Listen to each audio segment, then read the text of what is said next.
ولا تسأموا ان تكتبوه صغيرا او كبيرا الى اجله. اللہ کہتے ہیں معاملہ چھوٹا ہو یا بڑا، قرض چھوٹا ہو یا بڑا، تجارت کا معاملہ، لین دین کہ جس کے اندر ادھار کا معاملہ ہو رہا ہے، وہ چھوٹا بڑا ہو تو اس کو لکھ لیا کرو، غفلت نہیں کرو، اس کے اندر سستی اور کاہلی کا مظاہرہ نہیں کرو، لکھ لیا کرو. یہ بعد میں تمہاری مخالفت، بعد میں تمہارے لیے مشکل اور ہرڈل کھڑی کرنے سے بہتر ہے کہ تم اپنے اس معاملے کو پوری طرح کلیئر کر کے ایک دوسرے کے ساتھ معاملات کو کیا کرو. ذالکم اقسط عند اللہ واقوم للشہادۃ وادنی الا ترتابوا الا ان تکون تجارۃ حاضرۃ تدیرونها بینکم فلیس علیکم جناح الا تکتبوها. اللہ کہتے ہیں کہ اگر نقد لینا دینا ہو، ایک ہاتھ پیسے دیے، ایک ہاتھ قیمت دی، دوسرے ہاتھ میں چیز وصول کی، ادھر سے یہ پے کر رہا ہے، ادھر سے اپنی چیز لوڈ کروا رہا ہے، نقد و نقد تجارت کر رہا ہے، ہاتھ بھائی ہاتھ تجارت کر رہا ہے. کوئی حرج نہیں ہے کہ تم اس کو نہ لکھو، اس کو چھوڑ دو، تو اس میں کوئی معاملہ نہیں، کیونکہ تم نے ایک ہاتھ دیا تو دوسرے ہاتھ لیا ہے، اس کے نہ لکھنے میں کوئی حرج نہیں ہے. وَاشْهِدُوا إِذَا تَبَايَعْتُمْ. یہ بات پہلے بھی ذکر کی کہ جس وقت گواہی کی ضرورت پیش آئے تو پھر اس وقت گواہی دو. اور اللہ نے پھر گواہوں کے لیے اور اس معاہدہ لکھنے والے کے حقوق کو بھی محفوظ کیا. اللہ کہتے ہیں وَلَا يُضَارَّ کاتب ولا شہید. لکھنے والے کاتب کو، اس وثیقہ نویس کو، اس اسٹامپ فروش کو جو تمہارے معاہدے کو لکھ رہا ہے، نہ اس کو کوئی نقصان پہنچاؤ اور نہ کسی گواہ کو نقصان پہنچاؤ. اس کی صورت کیا ہو سکتی ہے؟ اگر عدالت میں مسئلہ آتا ہے، پنچایت کے اندر کوئی مسئلہ فیصلے کے لیے آتا ہے، تو جس شخص نے گواہی دینی ہے تو وہ کسی دوسرے شہر سے اس نے آنا ہے، کسی دوسرے ملک سے اس نے آ کے گواہی دینی ہے. تو اللہ کہتے ہیں اس کو تکلیف نہ دو.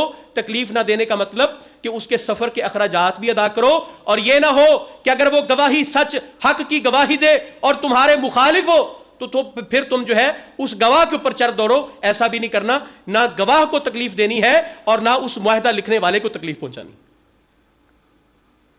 معاہدہ لکھنے والے کو تکلیف کیا ہو سکتی ہے؟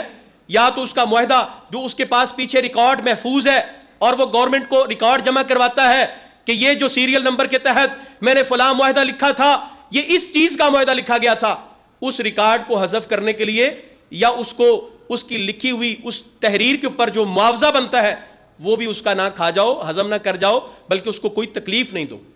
ہر وہ تکلیف جو گواہ کے حق میں یا اس معاہدہ لکھنے والے کے حق میں ہو سکتی ہے، اللہ نے ان دو لوگوں سے منع کر دیا کہ ان کو کوئی تکلیف نہ پہنچاؤ. اللہ کہتے ہیں وَإِن تَفْعَلُوا. اور اگر گواہ کو کوئی تکلیف پہنچائے گا، اس معاہدہ لکھنے والے کو اگر کوئی تکلیف دیتا ہے، فَإِنَّهُ فُسُوقٌ بِكُمْ.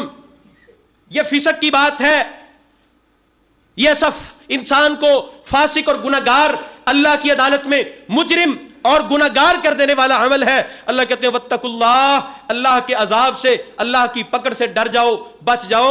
وَيُعَلِّمُكُمُ اللَّهُ. جس طرح اللہ نے تمہیں تجارت، لین دین، قرض کے مسائل جس طرح تمہیں سکھائے ہیں اسی طرح ان کی پیروی کرو. وَيُعَلِّمُكُمُ اللَّهُ. اللہ کے دیے ہوئے علم کے ساتھ لکھو، اللہ کے دیے ہوئے علم کے ساتھ گواہی دو.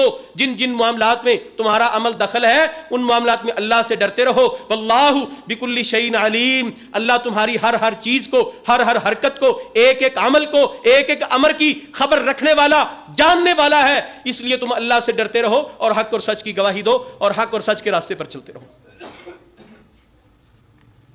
اللہ رب العزت فرماتے ہیں وَإِن كُنتُمْ عَلَىٰ سَفَرٍ وَلَمْ تَجِدُوا كَاتِبًا فَرِهَانٌ مَقْبُوضًا. اور اگر تم مسافر ہو اور لکھنے کے لیے کوئی کاتب میسر نہیں ہے، لکھنے کے لیے اس وقت انسان کسی دوسرے شہر میں، کسی دوسرے ملک میں سفر کے اندر ہے، کوئی ایسی ضرورت آ گئی، سامان سفر گم ہو گیا، کوئی ایسی ضرورت آ پڑی، اس وقت اگر کسی سے قرض لینے کی ضرورت پیش آ جائے تو اس کو اگر تو وہ قرض بنا کسی چیز کو گروی رکھے، بنا کسی چیز کو ضمانت کے طور پہ رکھے قرض دے دیتا ہے تو یہ اچھی اور اچھائی کی بات ہے، نیکی کی بات ہے، خیر اور تقوی کی بات ہے. لیکن اگر کوئی شخص قرض نہیں دیتا، وہ کہتا ہے میں آپ کو جانتا نہیں، اس شہر میں آپ کا کوئی گواہ یا اس شہر میں آپ کا کوئی ضامن بننے کو تیار نہیں ہے، تو آپ اس قرض کے اوپر اپنی کوئی چیز جو میرے قرض کی قیمت کی چیز ہے وہ میرے پاس متبادل کے طور پہ مرہون رکھ دیں، رہن گروی رکھ دیں، تو یہ جائز ہے، یہ رکھی جا سکتی. ایک منٹ بعد ہم ان کو دوبارہ سے ڈسکس کرتے ہیں. فَإِنْ آمِنَ بَعْضُكُمْ بَعْضًا فَلْيُؤَدِّ الَّذِي اؤْتُمِنَ أَمَانَتَهُ. اللہ کہتے ہیں اگر ان دونوں کو جو کسی دوسرے شہر کسی دوسرے ملک میں ہیں, اگر ان دونوں کو ایک دوسرے کے ساتھ اطمینان ہے, اگر وہ ایک دوسرے کے اوپر یقین رکھتے ہیں کہ اس شخص کا معاملہ میرے ساتھ صاف ہے اور یہ جو مجھ سے قرض لے رہا ہے یہ اس قرض کو واپس کر دے گا, تو یہ جائز ہے, کوئی حرج نہیں ہے کہ وہ اس کو قرض دے. لیکن اگر اس کو قرض واپسی کا, اس کو اپنی اماؤنٹ جو وہ قرض کے دور پہ دے رہا ہے یا وہ چیز جو اس کو دے رہا ہے اس کے اگر ڈوب جانے کا خدشہ ہو, تو پھر اس کی چیز کو اگر وہ اپنے پاس ضمانت کے طور پہ گروی رکھ لیتا ہے تو اس میں کوئی حرج نہیں ہے. اب آتے ہیں ان احکامات کی طرف. یہ جو لکھنے کا معاملہ ہے, قرض اور معاہدہ, انسان بسا اوقات بے سلف اور سلم جو ہماری مارکیٹس کے اندر چلتی ہے, جو مارکیٹ میں تاجر جس کے پاس سٹاک جس سے میں نے اٹھانا ہے وہ کہتا ہے مجھے آج ایڈوانس پیسوں کی ضرورت ہے, چیز 2 مہینے بعد مل جائے گی. اس چیز کا معاہدہ لکھتے وقت چیز اور چیز کے اوصاف, میں یہ مائک خرید رہا ہوں, یہ کس کمپنی کا ہے, کس کلر کا ہے اور اس کے کیا کیا کس کوالٹی کا ہوگا, یہ ساری چیزیں لکھ کے یہ بتاؤ کہ اس کے اگینسٹ میں اتنے پیسے ایڈوانس جمع کر رہا ہوں, یہ 2 لوگ میرے گواہ ہیں اور فلاں وقت میں ان میرے پیسوں کے مقابلے میں مجھے اتنی چیز ان اوصاف ان کوالٹیز کے ساتھ مجھے واپس کر دی جائے گی. یہ لکھنے کا معاہدہ ہے. اور اگر قرض ہے تو قرض کے اوپر بھی لکھ لو, قرض تھوڑا ہو یا زیادہ.